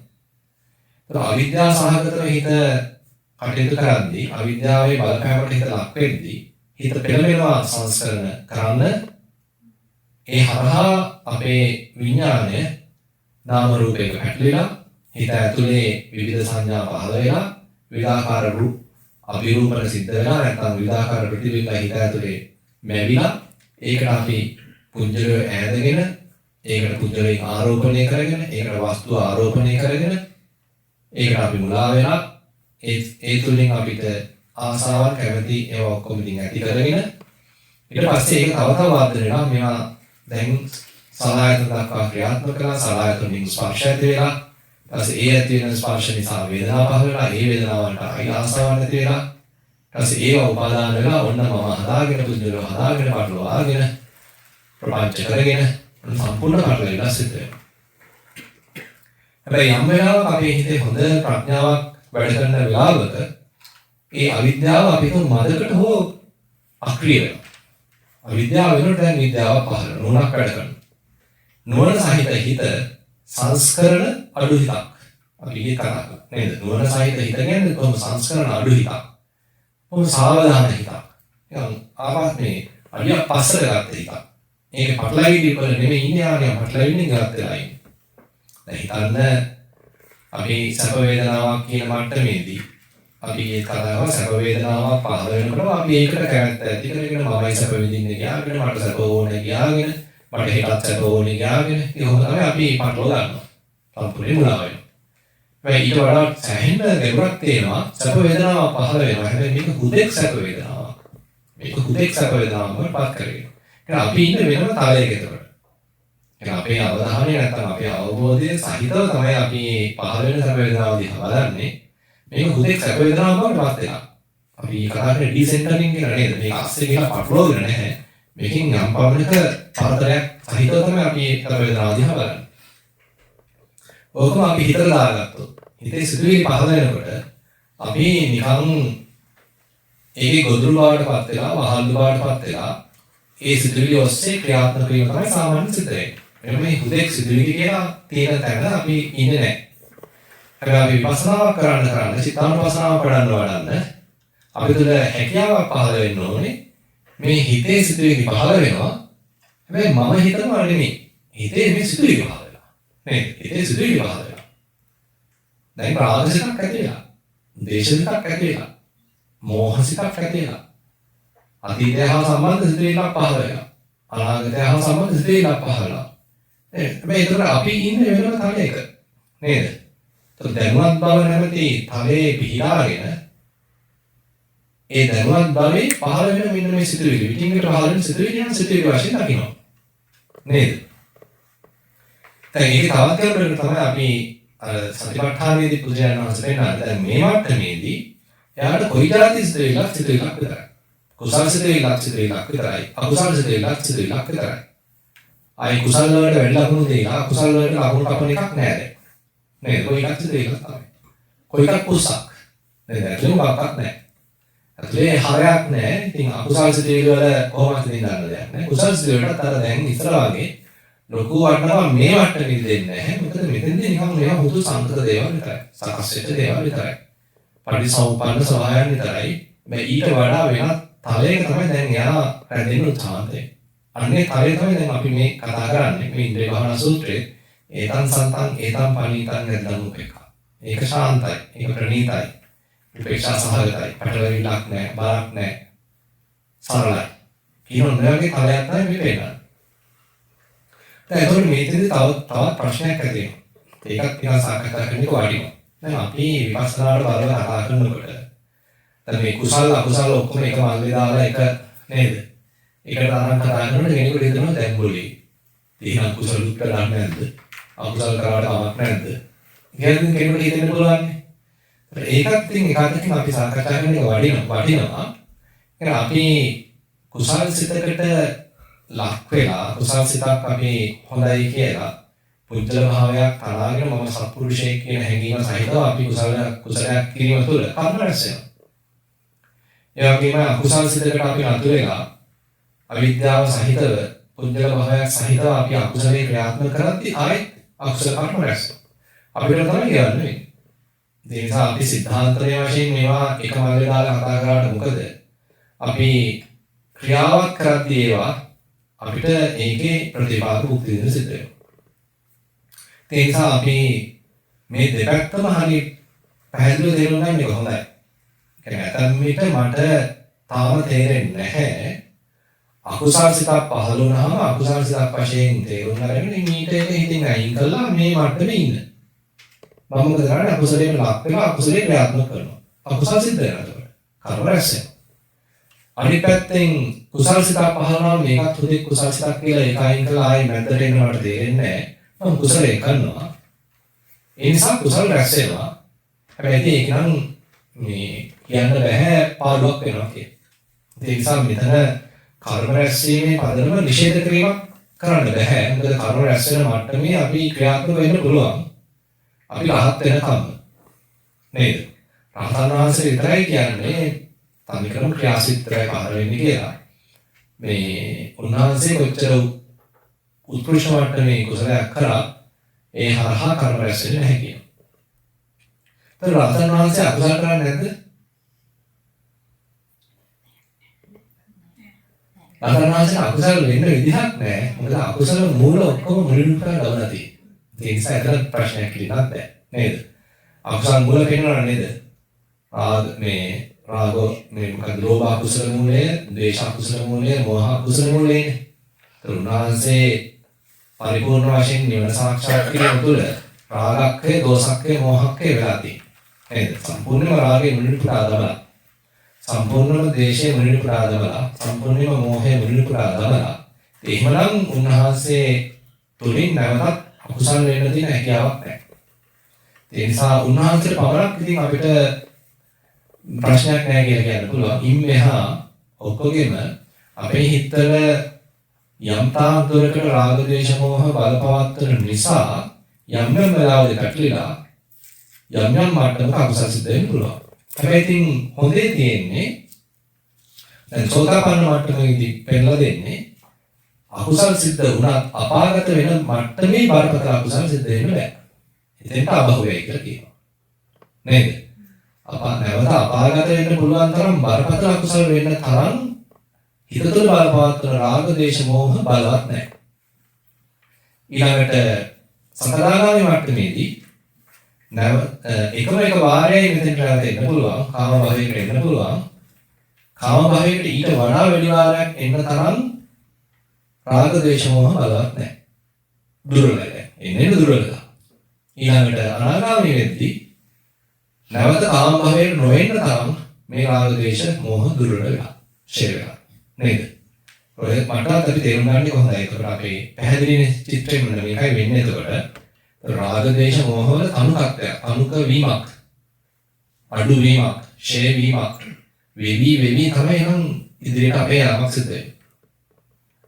රහත් වෙනවා කියලා නම් හඳුනා ගන්න වෙන්නේ සම්පූර්ණම රාගයේ ෂේ වීමක්, සම්පූර්ණම ද්වේෂය ෂේ වීමක්, සම්පූර්ණම මොහේ ෂේ වීමක්. ඒ බඳු මට්ටමක නම් අකුසලයක් සිද්ධ වීමේ හැකියාවක් නැහැ. දැන් එතකොට දැන් අපි කතා කරගෙන හිටියේ දැන් අර බාහ්‍ය ස්වාමීන් වහන්සේට බුදුරජාණන් වහන්සේ දෙන ඒ අවවාදය. දැන් බාහ්‍ය ස්වාමීන් වහන්සේලා කියනවා බාහ්‍ය මෙන්න මෙහෙම ඔබතුමා හික්මෙන්න දැකීම් මාත්‍රෙන් අතර වෙන්න. දැකීමක් සිද්ධ වෙවි හැබැයි ඒක අල්ලගෙන කෙනෙක් හදන්න යන්න එපා. ඒක තව ගැඹුරට විස්තර කරනවා ඒ කොටස්.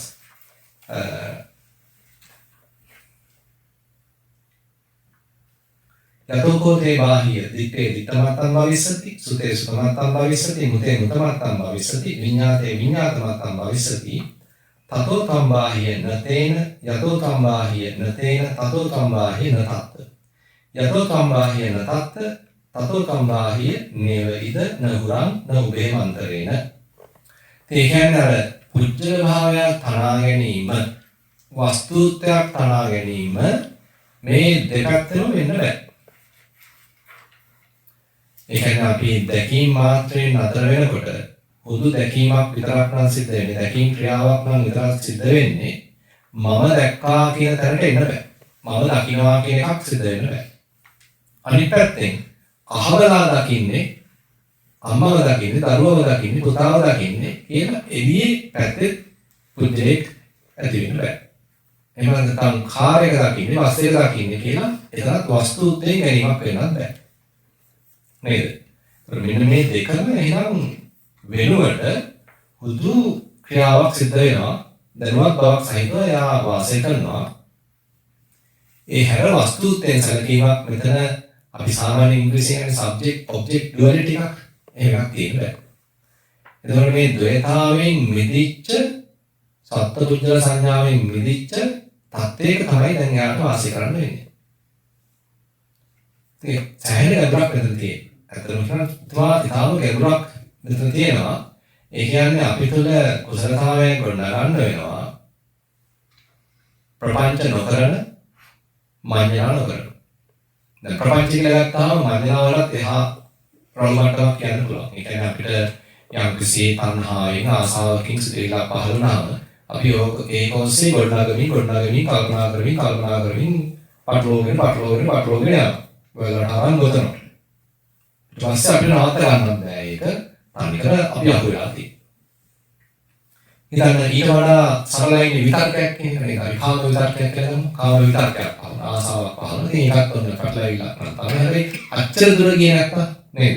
කාමසිතේලක් ඇති වුණා අපිට යම් වෙලාවක සිහිය එළඹ සිටියා නුවණ පාවිච්චි කළා ආයෙ එන්න ලිහාගත්තා ආයෙ හිත සංසුන් කරගත්තා. ප්‍රපංචයක් දක්වා ගියේ නැහැ. වෙන්න පුළුවන්. ඉතින් අපේ දියුණුව විපස්සනාවේ දියුණුව මනින්න වෙන වගේ ප්‍රායෝගික තැන්වලින්. ඉස්සර මම කොයිතරම්නම් කල්පනා කරගෙන සුසුම් හිතේන අඬා හිටියද අද මම කොහෙද ඉන්නේ නේද? දැන් මේ බුදුරජාණන් වහන්සේ සතිපට්ඨාන සූත්‍රයේ දේශනා කරද්දී කියනවානේ. ශෝක පරිද්දවාන සමතික්කමයි. දුක්ඛ දෝමනසාන නත්තන්නමයි. ඒතර මේ සතිපට්ඨානයේ දියුණු කරද්දී විපස්සනා වඩද්දී තමන් තුළ සිද්ධ වෙන අවශ්‍ය පරිවර්තනයක් තමයි ඉස්සර තරම් දැන් කනගාටු වෙවි අඬා වැළපි සුසුම් හිරේලා එහෙම ඉන්න තියෙන අවස්ථාව එන්නේ අඩු වෙනවා. ප්‍රපංච කිරීම එන්නේ අඩු වෙනවා. හිත තුළ වැල්වට අරන් ගෙදීම එන්නේ අඩු වෙනවා. ඇතුලේ කතාව එන්නේ අඩු වෙනවා. ඉතින් මේ දේවල් වෙන්නේ නැත්නම් අපි තාම විපස්සනාවේ කියන්නේ ඒ දිශානතිය තාම අපි එළඹිලා නැහැ. නේද? අපි භාවනා කරනවා කියලා කියනවා වෙන්න පුළුවන්. හැබැයි මාකට සිද්ධ වුණා මම දවස් ගණන් කල්පනා කරලා අතවි නේද? එහෙම ඉන්නවා නම් ඉතින් ඒ කියන්නේ තාම අපි මෙතෙන්ට පටල වෙලා නැහැ. විපස්සනාවේ ගැඹුර තේරුම් ගන්න නැහැ. අපි විපස්සනායේ ගැඹුර තේරෙනවා නම් සතිපට්ඨානයෙන් නිවැරදිව අපි වඩනවා නම් කියන්නේ අපේ හිතේ ප්‍රපංච ගොනු වීම ප්‍රපංච වලට නැවත නැවත ලක් වෙලා ඉවත් කරගන්න බැරි තරම් ඉන්නවා නම් ඒ කියන්නේ අපි තාම ප්‍රශංසා කරන්න පුළුවන් මට්ටමක නැහැ. ඉතින් ඔක එක මේ සීක තත්ත්වය අඳුරගන්න ඉදිරිපත් කරන එක පොයින්ට් එකක්.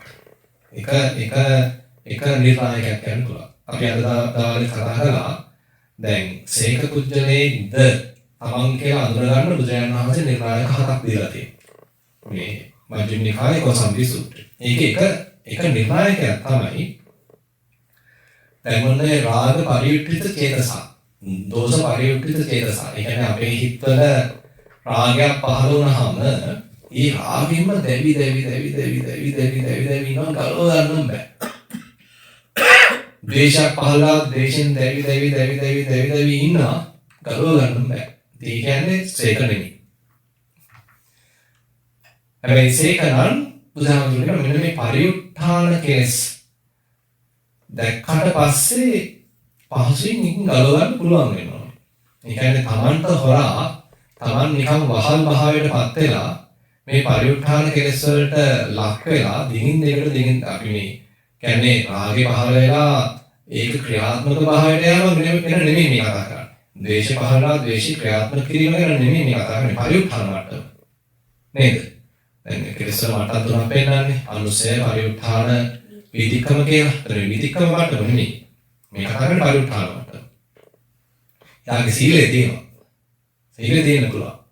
හැබැයි හිතේ කෙලස් දුවනවා නවත්ත ගන්න බෑ. තමන්ට හොරා සමහරවල් තමන්ට දැනුවත් නැහැ එක්කෝ. එහෙමත් නැත්නම් කියන්න පුළුවන් මේ ඒ කියන්නේ තමන්ට ඒක කලු ගන්න එක්ක තේරෙන්නේ නැහැ, ඉවත් කර ගන්න තේරෙන්නේ නැහැ, තමන් ඒකේ වහල් භාවයට කටයුතු කරනවා. ඉතින් අර ඒක ක්‍රියාත්මක කරන්න නැහැ සීලේ තියෙන නිසා. වෙන්න පුළුවන්. හැබැයි දැන් මේ සීක මට්ටමේදී පෙන්නන්නේ එහෙම තමන්ගේ නොදැනුවත් බවක් සහිතව පරිඋත්ථාන කෙලස් තියෙන්න බෑ. එහෙමත් නැත්නම් තමන්ට ගලව ගන්න බැරි තරම් පරිඋත්ථාන මට්ටමක් තියෙන්න බෑ. යා සීක නම් පරිඋත්ථාන කෙලස් පහළ වෙන්න පුළුවන්. හැබැයි පහසුවෙන් ඉවත් කරගන්න පුළුවන් වෙනවා. නේද? ආයෙත් හිත කෙලසුන්ගෙන් නිදහස් කරගන්න පුළුවන් වීම එක්තරා අන්දමකින් අපි කොයිතරම්නම් දියුණුවක් දැන් අත් කරගෙන තියෙනවද කියන එකට එක නිර්ණායකයක් කියන්න පුළුවන්. ඉතින් මේක කාටවත් කියන්න බෑනේ. නේද? අනිත් කෙනෙක්ට පුළුවන්ද තවත් කෙනෙක්ට සාතිකයක් දෙන්න? නේද? සත්තු මරන්නේ නැහැ කියලා සාතිකයක් දෙන්න පුළුවන්. නේද? හොරකම් කරන්නේ නැහැ කියලා ඕනනම් සාතිකයක් දෙන්න පුළුවන්. කාමීත්‍යාචාරය දෙන්නේ නැහැ කියලා සාතිකයක් දෙන්න පුළුවන්. මොකද ඒවා මේ විධික්‍රම මට්ටමක්නේ. පරිඋත්ථාන මට්ටම කියන්නේ කවුද හිත ඇතුලේ තියෙන දේවල් දන්නේ. නේද? එහෙම කියන්නේ නැහැ. ඒක තමම තමයි දැනගන්න වෙන්නේ ඉතින්. ඉතින් බුදුරජාණන් වහන්සේගෙන් ඒක තමයි විශ්වනාථය ඇවිල්ලා අහන්නේ ස්වාමීනි උන්වහන්සේ අපවත් වුණා කොහෙද ගිහිල්ලා ඉපදුනේ? ඒකද නැත්නම් අසේකද කියලා අහන්නේ. බුදුරජාණන් වහන්සේ පස්සේ මේක තේරුම් කරලා දෙන්නේ එක ක්‍රමයක් වශයෙන් තමයි මේක පෙන්නලා දීලා තියෙන්නේ. මේ ආදාසකේ තවත් උමාවක් පෙන්නනවා. මේ කන්නාඩිය දිහා බලනවා. කන්නාඩිය දිහා බලලා අපි තේරුම් ගන්න මෙන්න මේ වැරදි දේවා කියලා නේද? වැරදිනේ අපි හදාගන්නේ. කොණ්ඩේ හරියට කල් වෙලාද? ඩයි ටික හරියට වැටලාද? කියලා බලනවනේ කට්ටිය නේද? හැමදාම ගාන්ට evenly නේද? වැටලාද? තයක තනක වෙලා නැද්ද කියලා බලනවනේ. ඔවුන් නේද? ඉතින් ආදාසේ උමාවුත් දෙනවා. ඉතින් අපේ කෙලෙස් අපිට පේනවා. අපි කටලෝ ගන්න දැන් අපි නිකන් පේන ගන්න ඕනේ. දැනෙන්න ඕනේ. දැන් ඊවඩා ඉතින් මෙතන තියෙනවා ගැඹුරක්. ඒතර මේ ගැඹුරේ අපේ හිතේ අපි ආපසු හැරලා බලද්දී කොයි හරි වෙලාවක අපිට දැනෙනවා නම් මේක කලව ගන්න බෑ. දිගින් දිගට මේක එනවා මේක මතක් කරනවා කේන්ති යනවා කලව ගන්න බෑ කියන මට්ටම කියන්නේ ඒ කියන්නේ තාම දුරයි. තාම ඉතින් මදි. තව හැදෙන්න ඕන. දැන් ඒක එච්චර අමාරු නෑ තේරුම් ගන්න. දැන් බුදුහාමුදුරුවෝ විපස්සනා වඩන යෝගාචරයට කිව්වේ මේ පටලව ගත්තාම කොච්චර ඉක්මනට අතෙන්ට එන්නේ කියලාද? නේද? නේද බලන්න දිලා ඔක්කොම ගැලපෙලා යනවා ලස්සනට. නේද? දැන් රූපයක් දැකලා පටලව ගත්තා. කුජල භාවයක් තමා ගත්තා ප්‍රපංචයක් හදා ගත්තා. කොයි හරි වෙලාවක ඔන්න සිහිය පහළ වුණා. එන්න කියනවා එහි පිළං ගහන දැනකින් ආපහු හිටු ගන්නට. කෙලසුන්නේ තොර දැනට. නේද? පැහැදිලිනේ. එතකොට එච්චර ඉක්මනට මේ සීක නොවෙච්ච කෙනාටත් කියන්නේ එහෙම ඉන්න කියලා. එහෙනම් මේ සීක වෙච්ච කෙනාට උත්තර දාගන්න දෙයක් නැහැ නේද? යාළුවෝ තමයි පරිඋත්ථාන කෙලෙස් පහළ වෙන්න පුළුවන්. හැබැයි බුදුරජාණන් වහන්සේ මේ ඉන්ද්‍රිය භාවනා සූත්‍රයේ පවා කියලා දෙන්නේ සීක මට්ටමටපත් නොවෙච්ච තාම මේ විපස්සනා වඩන හැබැයි හිතේ නික්ලේශී බව අඳුරගත්ත උපාදාන රහිත සත්‍යයක් අඳුරගත්ත ඒ යෝගාවචරව පවා උනන්දු කරන ඉක්මනට ඔයා මෙතෙන් එන්න. පැටලිපල් ඉන්න එපා. ප්‍රපංච කර ඉන්න එපා. කෙලසිත තැන ඉන්න එපා. ඒක ඕලාරිකයි. ඒක සංකතයි. ඒක පරිසමෝප්පාදයි. එතන ඉන්න එපා. මෙන්න මෙතෙන් එන්න. නේද? එහෙම උනන්දු කරා. ඊට පස්සේ බුද්ධියට මොකද කියන්නේ? එච්චර ගන්න ඕනේ නැහැ. ලැජ්ජාවටපත් එන්න ඕනේ මෙතෙන්. අපිට චෙක් කරලා බලන්න පුළුවන් නේද? අපි බලන්න පුළුවන් බොහොම අවංකව මම මෙච්චර කාලයක් භාවනා කරනවා. මෙච්චර කාලයක් විපස්සනා කරනවා. මගේ හිත පටලවා ගත්තට ඒ පිළිබඳව සිහිය පහළ වෙච්ච මොහොතේ ලැජ්ජාවක් ඇති කරගත්ත මොහොතේ ආපහු නික්ලේශී තැනට එනවද? නේද? එහෙම නැත්නම් මට තාවත් ඉතින් තදන්න ඕනේද? විපස්සනා කරන්න ඕනේද? මේක සංකත වශයෙන් දකින්න ඕනේද? පරිසම්පන්න වශයෙන් දකින්න ඕනේද? ඕලාරික වශයෙන් දකින්න ඕනේද? දැකලාද යන්තම් කොට දාගන්න. එතෙන් අපිට බලන්න පුළුවන්. ඉතින් අපේ ප්‍රතිපදාව අපිට දන්නේ නේද? අපි කරන භාවනාව ගැන මගේ හිතේ ස්වභාවය ගැන මගේ හිතේ පහළන කෙලෙස් ගැන තමන් දන්නේ. තමන්ම තමයි තේරුම් ගන්න වෙන්නේ. හිතේ මොකක් හරි හේතුවකට කෙලෙස් පහළ වුණා. හැබැයි මෙන්න මේ මොනවා හරි උපක්‍රම පාවිච්චි කළා. මෙච්චර ඉක්මනට වැඩි ආයි කෙලෙස් දැනගන්න ගත්තා. ඉතින් අපිට කොහොම අවංකව වඩන්න තියෙන ප්‍රතිපදාව පෙන්වන්න. දැන් එතකොට ඒකේ එක මට්ටමක් තමයි අපි දැන් අර බාහිර සූත්‍රය අනුසාරයෙන් කතා කළේ. ඒතකොට ඒ බොහොම නික්ලේශී ප්‍රතිපදාවේ උපාදාන වලින් තොර තත්වයේ අපේ හිත පවතිනකොට සත්‍ය දුජ්ජල භාවයකින් තොර මට්ටමක තමයි එහෙනම් අපේ හිත පවත්වන්න වෙන්නේ. ඒකයි බාහිර සාධනන්තර කියන්නේ. බාහිර ඔබ දැක්කට දැක්ක මතින් අතර වෙන්න දැක්ක දෙයක් තියෙනවා කියලා පටලව ගන්න යන්න එපා. දැක්කේ මම කියලා පටලව ගන්න යන්න එපා. නේද? සත්‍යයක් ඇහුණාම එයා මට බැන්නා කියලා පටලව ගන්න යන්න එපා. එතකොට එයාත් ඉන්නවා මමත් මේකත් ඉන්නවා. නේද? දෙපැත්තෙම දෙන්නේ කතාගෙන ඉන්නේ. පැටලෙන්නත් තියෙන්නේ. අවිද්‍යාවක් තියෙන්නේ. ගණන් කරනවම අපේ ගෙදර හදන බවුවා කැටගල්ලා කියලා නේද? මගේ ගෙදර හදන නේද? ඒතර පැටලෙන්නත් තියෙන්නේ. එතකොට කුංජල භාවයක්, වස්තුත්වයක්, සත්ත්ව සංඥාවක් අපි ආයි හදාගත්තා. එතන ආයි විතර්ක අවදි වෙනවා. අනිදිවට රසඳනනහමත් ආවල් දේ අනුභව කරා කියන එතනකින් දෙයක් වශයෙන් සලකන්න ගියොත් හිතේ විතර්ක පහළ වෙනවා.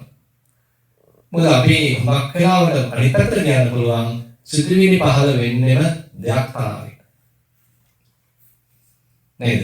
සිතුවිලි පහළ වෙන්නෙම පුද්ගලී තරාගෙන. කියන්නේ සංකල්ප රාමුව මතමයි සිතුවිලි පහළ වෙන්නේ. සංකල්ප වලින් තොරව සිතුවිලි පහළ කරගන්නවත් බෑ. නේද? මේ තමයි පුදුමාකාර ගෙවරක් අපි යන්නේ. නේද? ඒක අපි බලන්න දැන් සරල තැන ඉඳලා කොයිතරම් මේ ධර්ම ගෙනියනවද අපි ගැඹුරට. නේද?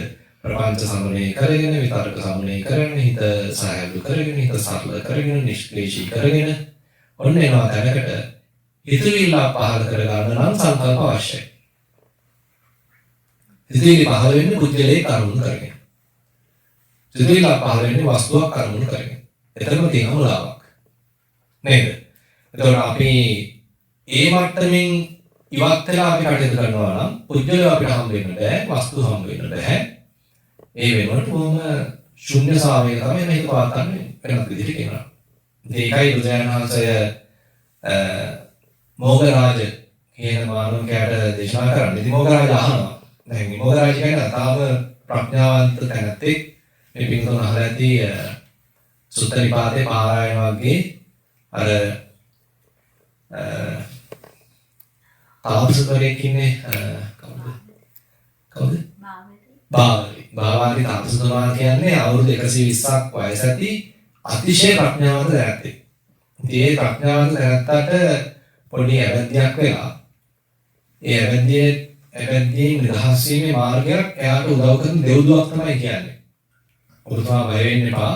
අන්න සම්මා සම්බුදුරජාණන් වහන්සේ කෙනෙක් පහළ වෙලා ඉන්නවා. ඔය ප්‍රශ්නේ අහන්න ඒ සම්මා සම්බුදුරජාණන් වහන්සේගෙන්. මෙයාට යන්න බෑ බුදුරජාණන් වහන්සේ ඉන්න තැනට බොහෝ වයස වැඩි.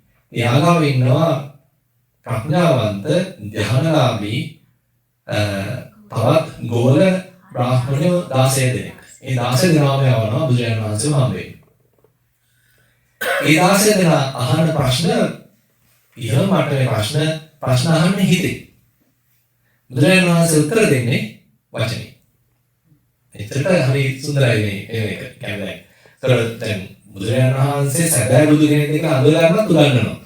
ඒගොල්ලන්ගේ බ්‍රාහ්මණ ග්‍රන්ථවල තිබලා තියෙනවා සැබෑ බුදු කෙනෙක්ගේ මෙන්න මේ කාය ලක්ෂණ තියෙනවා කියලා. මේවා මේ බුදුහාමුදුරු කියපම නෙමෙයි කියන්නේ. බාවාරි තාපසතුමා දැනගන්නවා බුදුහාමුදුරු දකින්න නැතුව සැබෑ බුදු කෙනෙක් නම් මෙන්න මේ ලක්ෂණ මේ බුදු රුවේ තියෙනවා. ඒ නිසා මේ තමන්ගේ ගෝලෙට මුලින් උගන්වනවා මෙන්න මේ ලක්ෂණ බලන්න මෙන්න මේක තියෙනවද මෙන්න මෙහෙම තියෙනවද මෙන්න මෙහෙම තියෙනවා අපි අහලා තියෙන නේද දෙතිස් මහා පුරුෂ ලක්ෂණ අහලා තියෙනවද නේද දෙතිස් මහා පුරුෂ ලක්ෂණ මේ තමන්ගේ ගෝලෙට උගන්වනවා ගිහිල්ලා මුලින් බලන්න මෙන්න මේ ටික තියෙනවද ඊළඟ ඒ පරීක්ෂණේ සමත් වුණා කියලා හැබැයි ඒ කියන්නේ දැන් ප්‍රශ්නේ අහන්න හිදී බුදුරජාණන් වහන්සේ නම් සකල බුදු කෙනෙක් නම් එයා උන්වහන්සේට පුළුවන් වෙනවනේ මේ හැමෝගෙම හිත ගෙවන්න ප්‍රශ්නේ අහද්දී ඒක තේරුම් ගන්න. හැබැයි ඉතින් ඕගලන්ට උන්වහන්සේ හිතින් දෙන පිළිතුර තේරුම් ගන්න බැහැනේ. ඉතින් උන්වහන්සේ ඒකට වචනේ පිළිතුරු දෙයි. ඔහොම තමයි මේ සංවාදය. බලන්න කඩේ කොච්චර ගැඹුරුද කියලා නේද? ඒ කාලේ. එතකොට දැන් ඒ එක අහන ප්‍රශ්නයක් තමයි මේ මොග්ගරාජ පඬිවරයා කොහොමද මේ මාරයට අහු වෙන්නේ නැතුව මරණයට අහු වෙන්නේ නැතුව ජීවත් වෙන්නේ? ඒකට උදාහරණ දෙන්න උත්තරේ තමයි ශුඤ්ඤතෝ ලෝකෝ අවෙක්කස්සු මොග්ගරාජ සදා සතු අත්තානුදිට්ඨින් උහච්ච එවම් මච්චු තරෝසියා. මොග්ගරාජ සමකල්හි සතිමත්ත මේ මුළු ලෝකේම ශුන්‍ය ආකාරයෙන් දකින්න. එහෙම දකිමින් මේ ආත්ම දෘෂ්ටිය උපුටා දමන්න, උගුලා දමන්න. ඔන්නෝ කරගෙන ගියොත් මාරයට අහු වෙන්නේ නැහැ. දැන් මේ කතා කරන දෙයි මේක අතර සම්බන්ධය හිතාගන්න පුළුවන් නේද? ඒතර අපිට පුළුවන් නම් අපේ හිත මෙන්න මේ මට්ටමේ පවත්වන්න මාරයට අහු වෙලා නැහැ. නේද? එතකොට අපි මඤ්ඤණා කරනවා නම් මාරයට අහු වෙලා. පුජ්‍යලේ කඩාගෙන මම හදාගෙන සිතුවිලි පහල කර ගන්නවා කියන්නේ අහු වෙලා. එළියේ පුජ්‍යලේ කඩාගෙන වස්තුවක් හදාගෙන සිතුවිලි පහල කර ගන්නවා කියන්නේ මාරයට අහු වෙලා. ඒක ඔය විදිහටම බුදුරජාණන් වහන්සේ යවලාභි සූත්‍රය කියනවා. අමඤ්ඤමානෝ මුත්තෝ පාපිමතු මඤ්ඤමානෝ භික්ඛවේ බද්දෝ මාරස්ස අමඤ්ඤමානෝ මුත්තෝ පාපිමතු. ඒ කියන්නේ මඤ්ඤණා කරනවා නම් මාරයට අහු වෙලා බද්දෝ මාරස්ස අමඤ්ඤමානෝ මුත්තෝ පාපිමතු. ඒ මඤ්ඤණා කරන්නේ නැත්නම් ඒ පාපියාගෙන් මිදෙනවා. එච්චරට ඍජුව කියනවා. يعني මඤ්ඤණා කිරීම තුල අපි පටලවා ගන්නවා. දෙයයන් බලන්න මේ හිතෙන් ඔක්කොම සිද්ධ වෙන්නේ නේද? හිත දැන් අපි මේ කායනුපස්සනාවෙන්, වේදනානුපස්සනාවෙන්, චිත්තානුපස්සනාවෙන්, ධම්මානුපස්සනාවෙන් තමයි මේක ඔක්කොම වැඩේ යන්නේ. හැබැයි ගෙනලා පුදුමාකාර ගැඹුරකට ඒවා අන්තිමට අපි බලන්න ඕනේ කොයි වෙලාවද මේ මඤ්ඤණා සිද්ධ වෙන්නේ. කොයි වෙලාවද ප්‍රපංච සිද්ධ වෙන්නේ. කොයි වෙලාවද විතරක පහළ වෙන්නේ. මේ පහළ වෙන විතරක ASCII කොහෙද මම ඉන්නේ? මම ගෑවිලා ඉන්නේ. මේ විතරක ASCII කොහෙද පුද්ගලයෝ ගෑවිලා ඉන්නේ? මේ විතරක ASCII කොහෙද වස්තු ගෑවිලා තියෙන්නේ?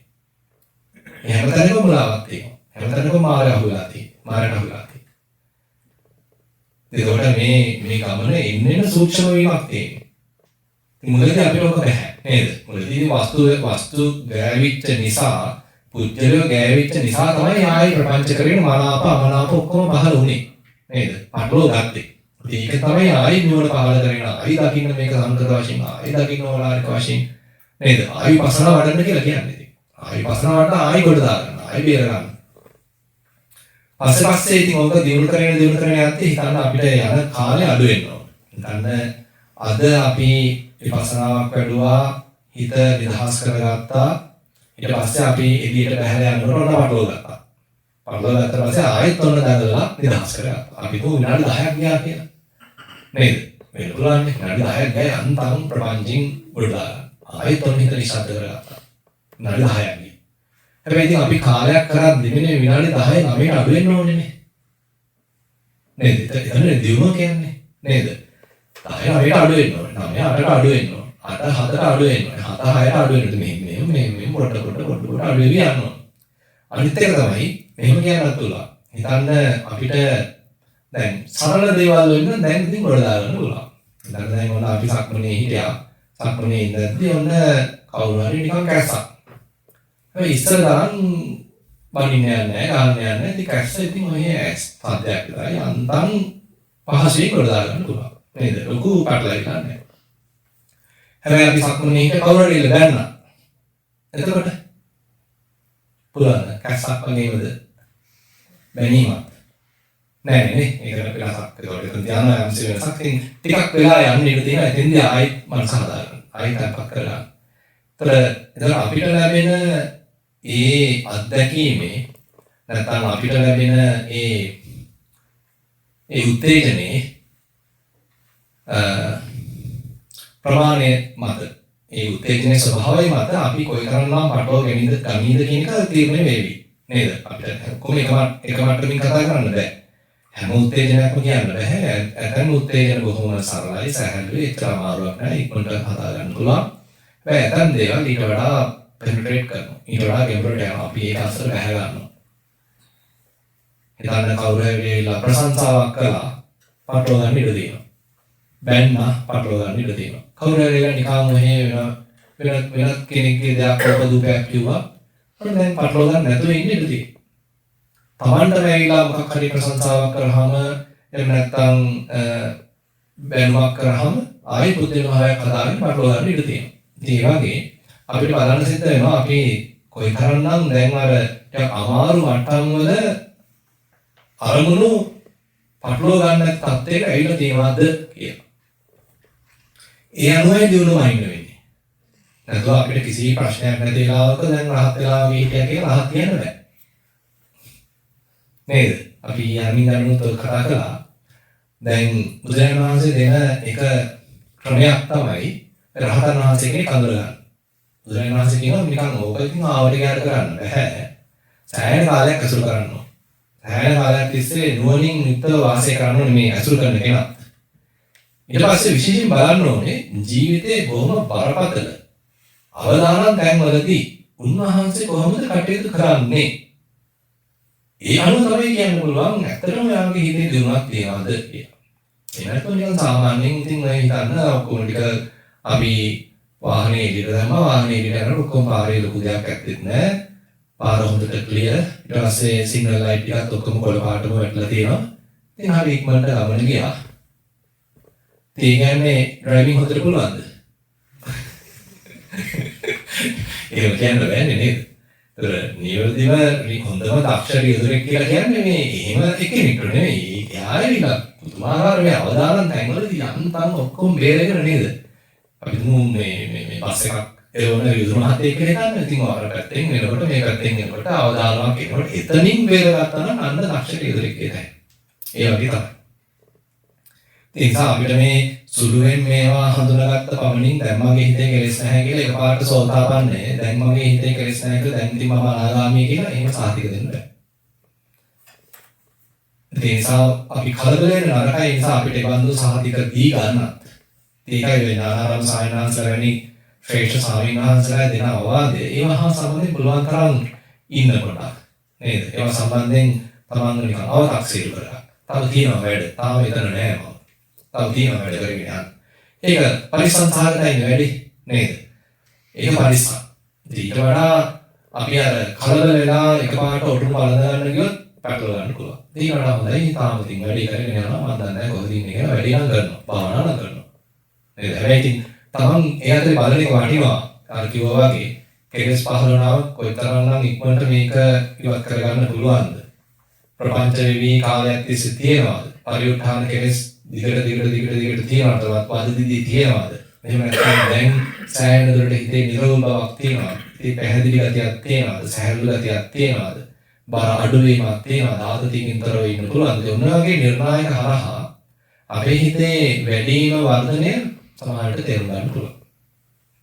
ඉතින් අපිට මෙන්න මේ தත්ත්වය දිගට පවත් ගන්න පුළුවන් නම් ඒ කියන්නේ දැන් කෙලෙස් වලට දෙන අනුග්‍රහය අඩු යන්නේ නේද? අපිට රූප පෙනෙද්දී පැටලෙන්නේ නැති හිතක් පවත් ගන්න පුළුවන් නම් නේද? ශබ්ද ඇහෙද්දී හිත ඒවත් එක පටලවා ගන්න නැත්තම් පුද්ගලෙක් හදාගෙන වස්තුවක් හදාගෙන එතන මෙතන දෙකේදීම එහෙම තනා ගැනීමක් කරන්නේ නැත්තම් ඒ කියන්නේ කෙලෙස් වලට නැවත ගොඩනැගින්න තියෙන අවස්ථාව සෑහෙන අඩුයි නේද? ඒ දැනට පහළලා තියෙන කෙලෙස් වලට එන්න ශරීරයක් වෙනවා හැර අපි මේවා ගොඩනගන්න මේවා නැවත උල්පන්දම් දෙන්න යන්නේ නැහැ. ඒ වෙනුවට දැනට තියෙන ටිකක් ශරීරී ආවි. මොකද අපි මේවා හා සම්බන්ධයෙන් කැමැති අකමැති මනාපමනාප පාල කරගන්න යන්නේ පුළුවන් තරම් හිත අර සැහැල්ලු ස්වභාවය තුළ ශුන්‍ය ස්වභාවය තුළ පවත්වීම සඳහා තමයි උත්සාහ දෙන්නේ. ඉතින් ඒ නිසා මේ ඉන්ද්‍රිය භාවනා සූත්‍රය තුළදී බුදුරජාණන් වහන්සේ මේ සීක ප්‍රතිපදාව ඉදිරිපත් කරන්නේ හරි කෙටියෙන් කියලා තියෙන්නේ. ඒ කියන්නේ එතුමාට තමන් පිළිබඳවම ලැජ්ජාව පහළ කර ගැනීම තුලින් හිත නැවත හික්මෙන්න අවශ්‍යයි. වැඩි අදරන දෙයක් නැහැ. ආය විපස්සනා කර ලොකු දීර්ඝ ක්‍රම අනුගමනය කරන්න දෙයක් නැහැ. සැබෑවටම සීක බුද්ධිලෙක් නම් වෙච්ච ඇබැද්දිය ගැන ලැජ්ජාවක් ඇති කරගත්තාට පස්සේ ආයේ හිත විසින්ම වගේ එන්න ඕනේ නික්ලේශී ස්වභාවය. ඊට පස්සේ මේ සූත්‍රය ටිකක් මේ ගැඹුරු එකතරින් මේකේ පෙන්වනවා රහතන් වහන්සේ ගැනත් රහතන් වහන්සේගේ මට්ටමේදී පෙන්වන්නේ උන්වහන්සේට කැමති විදිහට හිත පවත් ගන්න පුළුවන්. කියන්නේ හිත හා සම්බන්ධයෙන් පුදුමාකාර ඊශ්වරත්වයක් තියෙනවා. කියන්නේ උන්වහන්සේට සාමාන්‍ය ලෝකයේ මිනිස්සු අකමැති කියලා සලකන දෙයක් සම්බන්ධයෙන් පිළිකුලක් කියලා සලකන දෙයක් සම්බන්ධයෙන් ඕනනම් පිළිකුලක් විදිහට දකින්න ඉන්නත් පුළුවන්. ඕනේ නම් ඒ සම්බන්ධයෙන් පිළිකුලක් නොවන විදිහට දකින්න එහෙමත් ඉන්න පුළුවන්. පිළිකුල නොපිළිකුල දෙක වාතල බොහොම උපේක්ෂාවෙන් නුවණින් යුක්තව ඉන්න පුළුවන්. එහෙමත් ඉන්න පුළුවන්. ඒ කියන්නේ හිතේ හැසිරවීම සම්බන්ධයෙන් උන්වහන්සේට කිසි ප්‍රශ්නයක් නැහැ. තමන්ට ඕන විදිහට හිත පවත් ගන්න පුළුවන්. දැන් ඒක ඉස්සරහා තියෙන අරමුණ නෙමෙයි තීරණය කරන්නේ හිතේ ස්වභාවය. අපිට වෙන්නේ අනිත් එකක් නේද? අරමුණට පුළුවන් අපිව උසි ගන්නවන්න. ඕකනේ අපිට වෙන්නේ නේද? ලස්සන රූපයකට පුළුවන් මගේ හිතේ රාගයක් ඇති කරවන්න. අකමැති රූපයකට පුළුවන් මගේ හිතේ ද්වේෂයක් ඇති කරවන්න. ඒ කියන්නේ මාව ට්‍රිගර් කරන්න පුළුවන් එළියදගෙන. එළියේ බොත්තම අදගහම මෙතන මෙයා නටනවා. ඕකනේ අපිට වෙන්නේ. රහතන් වහන්සේට ඒක එහෙම නෙමෙයි. රහතන් වහන්සේට ඕනෙ විදිහට මෙතන හසුරව ගන්න පුළුවන්. ඒවත් තමයි පේන්නේ රහතන් වහන්සේගේ தත්ත්වයේදී. එච්චරට උන්වහන්සේට මේ තමන්ගේ හිත හා සම්බන්ධයෙන් පුදුමාකාර කුසලතාවයක් තමයි මෙතන පේන්නේ. ඉතින් ඒකට මේ මට්ටම් වලදී ඉතින් අවසාන වශයෙන් බුදුරජාණන් වහන්සේ මේ සියලු කාරණා ආනන්ද ස්වාමීන් වහන්සේ කියලා දීලා මෙන්න මෙහෙම ප්‍රකාශයක් කියනවා.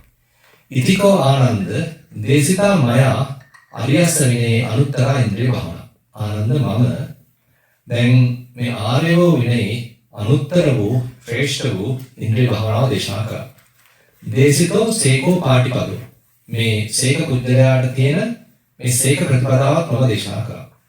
දේශිතෝ අරියෝ භාවිත ඉන්ද්‍රියෝ ඒ කියන්නේ භාවිත ඉන්ද්‍රිය ඇති කියන්නේ ඉන්ද්‍රිය ධර්මයන් උත්කෘෂ්ඨ මට්ටමේ දිනු කරගත්ත මේ රහතන් වහන්සේගේ ප්‍රතිපදාවත් දේශනා කළා. යංකෝ ආනන්ද සත්තාරා කරණීයං ශාවකානං හිතේසිනා. ඒ කියන්නේ යම් කිසි ශාස්ත්‍රඥ වහන්සේ කෙනෙක් මේ ශ්‍රාවකයන් කෙරෙහි හිතයිශීව අනුකම්පකේන අනුකම්පං උපාදාය. අනුකම්පා සහගතව අනුකම්පාව උපදවාගෙන කටයුතු කළ යුතු නම් කතං ගෝ තම්මය මං එය දැන් කළා. ඒතානි ආනන්ද රුක්ඛ මූලානි ඒතානි ශුඤ්ඤාගාරානි ධායතානන්ද මා පමාදත්ත. ආනන්ද මෙන්න තියෙනවා රුක් මුල් මෙන්න තියෙනවා ශුඤ්ඤාගාර භාවනා කරන්න මා පමාදත්ත ප්‍රමාද වෙන්න එපා. මා පච්චා විපටිසාරිනෝ අහුවත්ත. මේක දැන් කරගත්තේ නැහැ කියලා පස්සේ පසුතැවෙන්න එපා. අයං වූ අම්හාකං අනුශාසනීති. මෙන්න මෙය ඔබට මගේ අනුශාසනයයි. දැන් බුදුරජාණන් වහන්සේ මෙච්චර ගැඹුරක් සම්පූර්ණ ප්‍රතිපදාවක් කිව්වට පස්සේ ආනන්ද සායනාංශයට කියනවා ආනන්දවම කිව්වා වෙන්න ශාස්ත්‍රුන් වහන්සේ වශයෙන් මම මගේ යුතුයකම ඉෂ්ට කරා. මෙන්න ආනන්ද අස්මුණු තියෙනවා, මෙන්න ශුන්‍යාගාර තියෙනවා, දැන් ඉතින් වැඩේ කරා. අප්‍රමාදී වෙන්න. දැන් වැඩේ කරගන්න බැරි වුණා කියලා පසුතැවෙන්නේ පස්සේ. ඒක තමයි මේ දේශනාව අවසන් කරන්නේ. මම හිතනවා මේක අපි හැමෝටම හොඳ අවවාදයක්. ශාස්ත්‍රුන් වහන්සේ වශයෙන් බුදුරජාණන් වහන්සේ අපිට සියලු අවවාද සියලු මාර්ගය පෙන්නලා දීලා තියෙනවා. ඉතින් අපිට තියෙන්නේ අපේ වගකීම, අපේ යුතුයකම ඉෂ්ට කරන එක. ඒ වගකීම අපි ඉෂ්ට කිරීම තුළ අපිට මේකෙන් ගැලවෙන්න අවස්ථාවක් සැලසෙයි. අපි ශාස්ත්‍රුන් වහන්සේට ප්‍රතිපත්ති පූජාවක් කරන්න එතකොට මේ අවස්ථාවක් සැලසෙවි. සඳහා අවස්ථාවක් ගනිමු. ඒ සඳහා සියලු දෙනාටම මේ ධර්ම දේශනා මාලාව මඟ පෙන්වීමක් වේවා, දිරිගැන්වීමක් වේවා කියන ප්‍රාර්ථනාවෙන් අද ධර්ම දේශනාව අවසන් කරනවා. සියලු දෙනාටම තෙරුවන් සරණයි.